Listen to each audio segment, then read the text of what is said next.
Adam Klein, Global Graduate Director, faculty member at New Ventures West. This is episode 8 of our podcast, Stepping In, a podcast where we delve into how integral coaching can address some of the most pressing issues we face as individuals, communities, and stewards of our planet. In this episode, I was joined by James Flaherty, founder of New Ventures West, and this is the first of 3 episodes where we pick up the big subject of what is the current state that the world is in, and how might we respond? In this first episode, we talk about why it's helpful to study this in the first place, and how we might go about this study and cultivation of a response. So, welcome, James, to the podcast. I'm really delighted that you're here.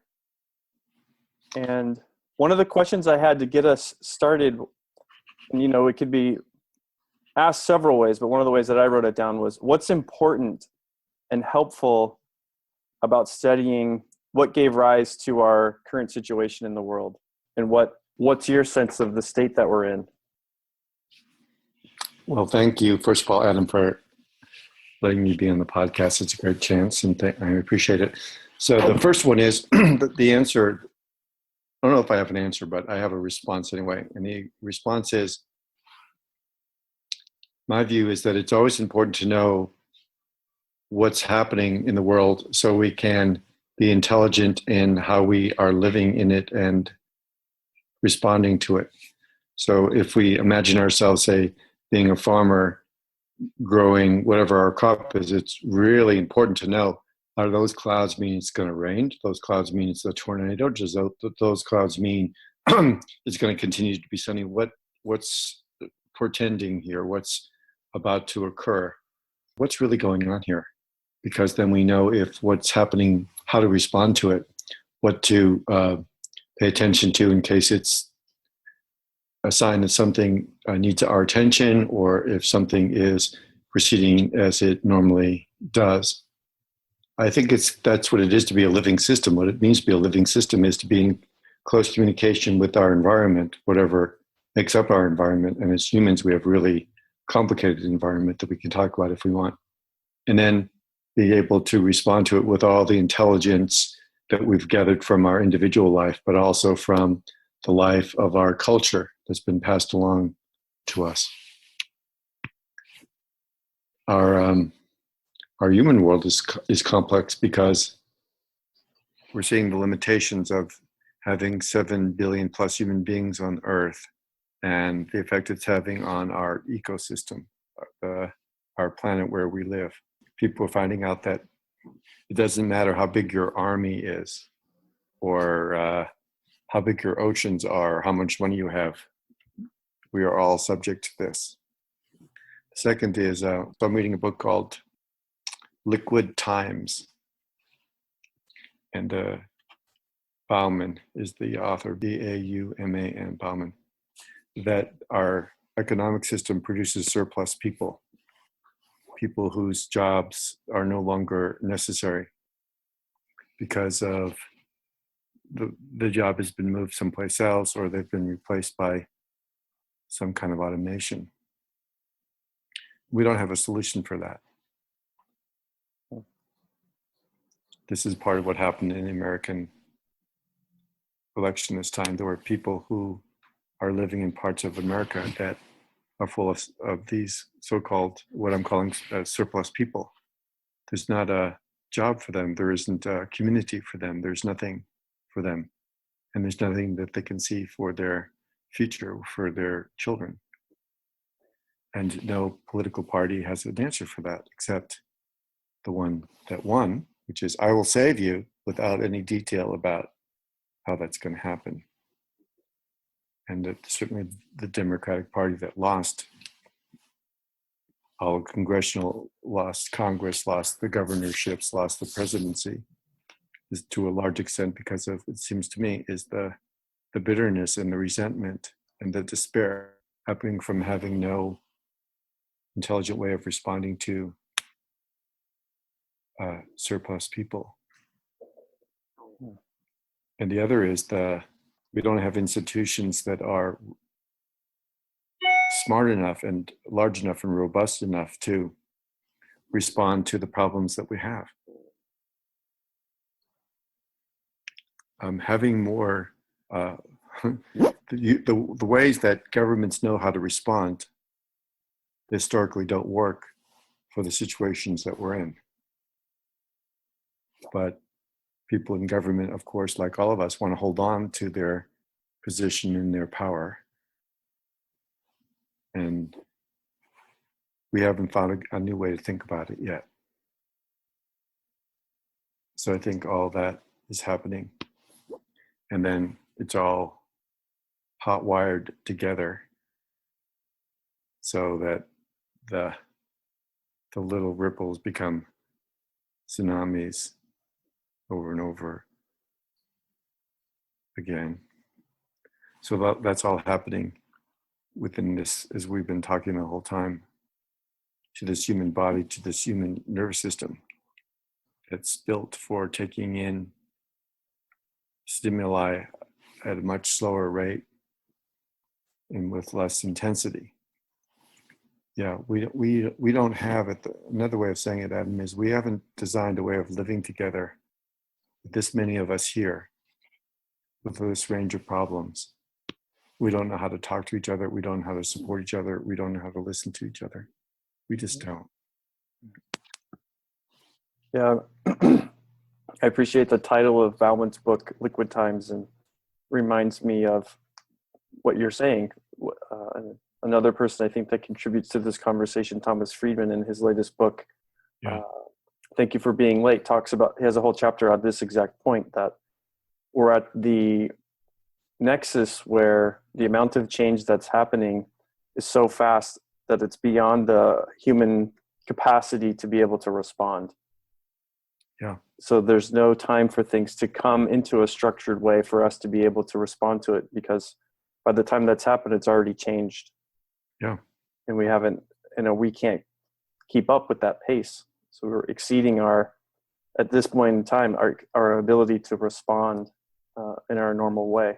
Part of the, I think, background for me, at least, in asking this question was, in the midst of the world that we're in, which is easy access to information and being bombarded by things, what's important and helpful about staying engaged in studying this, rather than just saying, "Oh, forget it anyway. There's just too much." And what use is it for me to study it in the first place if I can't do anything about it? A couple things about that. One is, it's going to affect us anyway. So if I didn't want to know about, say, in 2008 and 2009, I didn't want to know about the financial crisis because there's nothing I can do about these banks that are closing and companies that are going bankrupt and so on. There's nothing I can do about it, so I don't want to know anything about it. Then I try and get a raise at work, or I try and get a mortgage, or I try to get a loan to send my child to school. And suddenly I can't do it. It's affecting me anyway. That's one. The other aspect is, though, the line or the boundary or the membrane between how much we take in and how much we can deal with. There's of course, we all have different kinds of nervous systems, and we have different capacities to receive. So we have to, each of us, make up our own path within that. Sometimes, though, it isn't a matter of capacity, it's a matter of I can't stand the pain of knowing without being able to do something about it. And that is at the heart of what it is to be a person. We're always going to see more and feel more than we could do anything about. That happens on the micro level, on the macro level. So Adam is still, some of you know Adam. Adam is still pretty young, and I'm, I don't know, like 50 or 60 years older than Adam. At some point, Adam will look at his body and will be getting older, and there'll be nothing that he can do about that. And his cutie pie Genesis will have her heart broken, and she'll not get something that she wants, or she'll fail at something, and he won't be able to do anything about it. And we'll be in a traffic jam, and there won't be anything we can do about it. And dams will break, and there's nothing we can do about it. So that's a situation that it seems to me that each of us as human beings have to face close, straight on. How do I live open, even though most of what I see, I can't do anything about? That's what it is to be intelligence in a body that's limited. Our intelligence can take in so much, but there's only so much that we can do with our body. Energetically, we can only be in one place at one time, and so on. Yeah. And I think this is at least in people I talk to, a fundamental thing that's coming up right now is how much can I take in and how can I stay with that and allow these things to impact me without them overwhelming me. Right. Yeah. I think each of us has to adjust the nozzle, as it were, of how much comes in. And also, we have to be our own curator about what we let in. So can we distinguish what's important from what's not?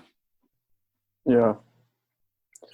Which I think leads me to another maybe follow-up question is, like, in this studying of like what our current situation, what are ways in which we can do that we can increase our ability to discern what's noise and what's not noise, and all of the things that can go with studying a question like this. What are some things that you found helpful? Yeah. So one thing is that I suggest to everyone is the distinction between all the words that are around what's about to happen. This could happen, or this could happen, or this could happen, or that could happen. And we get agitated about that. What could happen? And then we start talking to our friends about all the different ways of reacting or responding to what could happen, none of which has happened yet. Think if any of us look at whatever our news outlet is, or however we find out about the world, fully a third of it is about what could happen. And it's not as reliable as a weather forecast. The weather forecast with computers and really smart people looking at it, they could tell it's going to rain or it's going to snow and the tornadoes coming, get underground. But no one can look at a political institution or an economic institution and say, this is what's going to happen next. But we don't have to respond to the speculation. We only have to respond to what's there. Here's a difference maybe that I can use as an example. In the US, with our current president, people were worried about, he's going to do this, he's going to do this, he's going to do that. He has this power called executive orders. And what about this? What if he does it? What if he does it here? What if he does it there? And then something actually happened where he banned people coming in from 7 countries. That was a real event that happened in the world that had real consequences that we can respond to. So I think we could cool our agitation down to a large extent by not reacting to what hasn't happened, but responding to what does happen.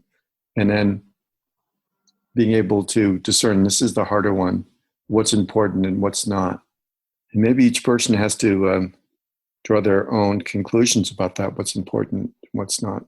And that can be tricky, because if we're too self-centered on what's important and what's not, we can't be an active member of a community. Then where our view is too narrow. And that's part of what's happening in at least American political scene. People are getting too narrow about what they care about.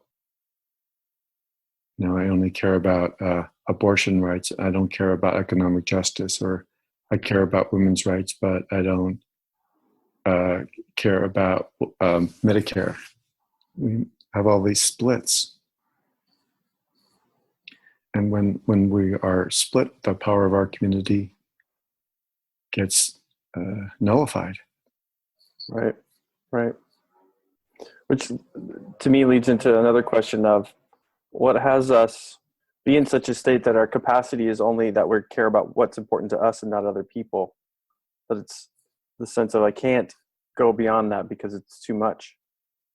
Yeah, well, I think that if we don't consciously intervene in our automatic lives these days in the West, we will be living in an overwhelmed state. Because, so if I just do the natural and normal, quote, natural, quote, normal things that people are doing every day, by the time I leave my house, I have no more room for input. So I've just read through the news. I've read through all the different social media feeds that are important for me. I'm on my phone, walking out the door. I'm already full. We have to remember as human beings that we have a nervous system that got evolved over millennia, not for the amount of stimulation that we're in right now. We're used to living in the savannah or living in a place where things are moving much more slowly.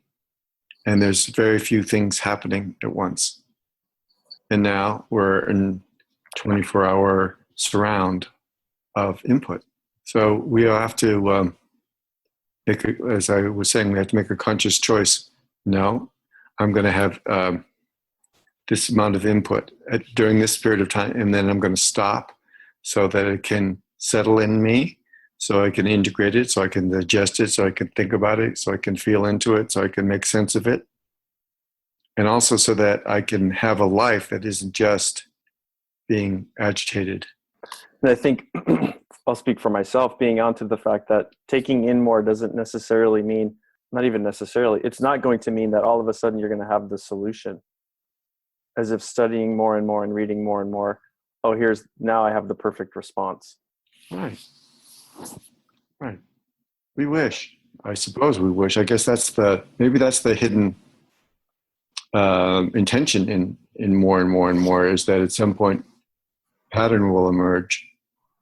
And the trouble with input is we're always, whatever pattern is starting to form, we're undoing it. But see, that's part of the vicious circle, is that we are anxious. So we respond to our anxiety by finding out more, and that makes us more anxious, so that we find out more. So then we get anxious and we find out more, and we think somehow that drinking this salt water is going to take care of our thirst. It does not. Of course, it makes it worse. But that's the edge we're talking about, is then that doesn't mean don't engage at all. It just means what's its effect on you, find your own rhythm, and notice the difference between reaching out because it's important for you to find out something, or reaching out because you're anxious and imagining that something you're going to read or learn about is going to have you be less anxious. Yeah, and I think in hearing what you're saying now, I think this is one of the tasks for all of us, is to study what is our edge on these things. What's the line where it becomes too much, where I'm in that vicious cycle of I'm anxious, so I consume more, and it just feeds my anxiety, and on and on and on and on and on and on and on. Versus I take in a little bit so that I can then respond. And that's different for all of us, but this big task, I think, that can get lost is paying attention to ourselves and the effect of what we're taking in, and how that affects our nervous system, affects our ability to even respond. That's right. The other is we have conclusions about the world already. So some of us have concluded already that the world is screwed up and there's nothing we can do about it. So we read and stay anxious to prove that that's the case. None of us think that, or feel that, or have concluded that the world is a big war, and we have to get angry and we have to fight. So we keep reading things to keep ourselves angry. So we're fighting. And some of us feel that the most important part of my life is to just feel the hurt and pain of the world. Not that I'm going to do anything about it, but just somehow feeling the hurt and the pain of the world gives me a sense of my own value. So I read and engage with that. So a lot of this can get undone, Adam, when we look at what's my underlying motivation, what sense is pick up the word you're saying, what sense of myself and what experiential state am I comfortable with? Do I know as myself? And how is my interaction with the world keeping that going? We think we're just doing, of course, each of us thinks we're doing what's sensible and what feels right. But the underlying matrix of that, or the underlying form of that, is self-perpetuating and distorts. And we all know that. We are reading the paper with our spouse or our life partner or our friend, and one person saying, "Oh, that's so awful." The other one saying, "We have to get to work on that." And the other one saying, "Oh, this just makes me so sad." That isn't in the story. That's what we're up to in reading it. You say we know this. I hope we know this.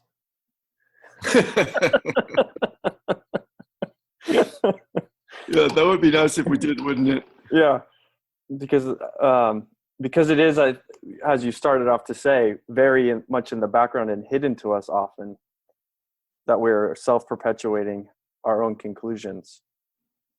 Right. And just looking for things and looking for validation and filtering everything else out. Right.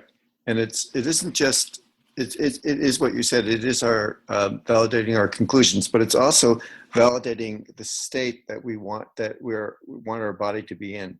Mm. Some people have a body that is most at home in being overwhelmed, and some people's bodies are most at home in being in a fight all the time, and some people's bodies are most at home in checking out. Like, okay, so much of that, I'm out of here. And this is all happening at a pretty deep, as you said, pretty background, in some cases unconscious level. Yeah, we're doing it, and then we blame the media for it, but we don't understand the force of our body habits. So with that in mind, maybe another way to take this conversation is, what are the ways then in which to study what's happening? So my view is maybe three ways. One is to have a historical perspective on things, which at least we in America have no historical perspective on anything. There's what's on the front page today, or what is on my Facebook feed today. That's as much perspective as I have. So understanding something in terms of its wide context. So studying about what has happened in a long-term way with economics, or with climate, or with politics, or with equity between classes of people. What's the history there? How did it get like this? What forces shaped it? Because those forces are still at play. Gives us the biggest way of understanding it. Second is reading people who are bringing in many different sources at once. What do I mean? There are people, say, who are good essayists, and there are people who are sociologists who are bringing bigger trends. So I'm reading a book at the moment called Hope in the Dark by Rebecca Solnit, and she is a reader and a traveler who understands what's happening at many places in the world simultaneously. The other aspect of context is sociological. So I'm reading a book called Liquid Times. So a lot of us can take in scattered facts, but we can't organize them into a coherent view of what's going on. So Bauman does. But what are the big trends that are happening? So here's just to give you a few examples of what he says. One of them is that at the moment, our usual solidarity we have in the world between communities is broken down. When we're not in solidarity, we get really afraid. Meanwhile, the problems that governments have been brought together traditionally to solve, they can't solve anymore. The problems of the world are transnational. So government is looking for a job at the moment. And the job that they've taken up is fear. So people are already afraid because we're out of solidarity with each other, we're out of touch with each other. So the governments around the world, especially in the West, but everywhere, are picking out what there is to be afraid about. And in Europe and America, it's immigrants who are coming in. Well, even though I knew all those facts individually, it took a mind like his who is able to synthesize it, is able to put it into a whole where it can be seen. So I think we have to read, study, be in dialogue with people like that. And then the third is to find out what sources of input that we feel are reliable, whether they agree with us or not, and then bring a variety of those in. So an historic sweep, being involved with thinkers who are able to synthesize, and then finding reliable sources for day-to-day input. That's how I suggest we do it. And I think one of the things that I find in the approach that you're talking about, especially the historical and then the larger trends portion, is to see that this is, and people have been saying this, but when you start reading minds who like really put together the facts and lay the background in a detailed fashion, you just start to see that these are things that have been accumulating for years and years and years and years. Right. And so, to kind of connect it to the internal experience. So my experience of that then is my system settles, because it's like, okay, so this is something that's been happening. There might be immediate risks, but I need to be paying attention for the long haul, not just in the immediate, which I think is a trap we can fall into. Right. So how can I be in this conversation of study and feel into and think about what a response might be, not just today, tomorrow, this year, but 5 years, 10 years down the road, because these are things that have been evolving and unfolding for a long, long time, and they're going to continue to do so. So how can I be in it for the long haul? Right. Well, James, is there anything else you want to say as a way of closing? Yeah, that this is part one of our conversation, that we want to keep talking about this, and we want to take on how do we respond to all the circumstances, situations, forces that we spoke about today, and then how do I prepare myself to respond in that way? So this could have been another instance of a listing of what's wrong, and isn't this awful? Isn't this terrible? Maybe some ways of limiting its effect on us and leaving us in a condition so we can respond. But we're up to something more than that in our conversation, so we'll keep talking and get to those other parts. This is Adam Klein, Global Graduate Director and Faculty Member at New Ventures West, and I've been joined by James Flaherty. This has been another episode of the podcast Stepping In. Please spread the news by sharing this podcast on social media, and let us know what you think by emailing us at steppingin@newventureswest.com. Until next time, take care.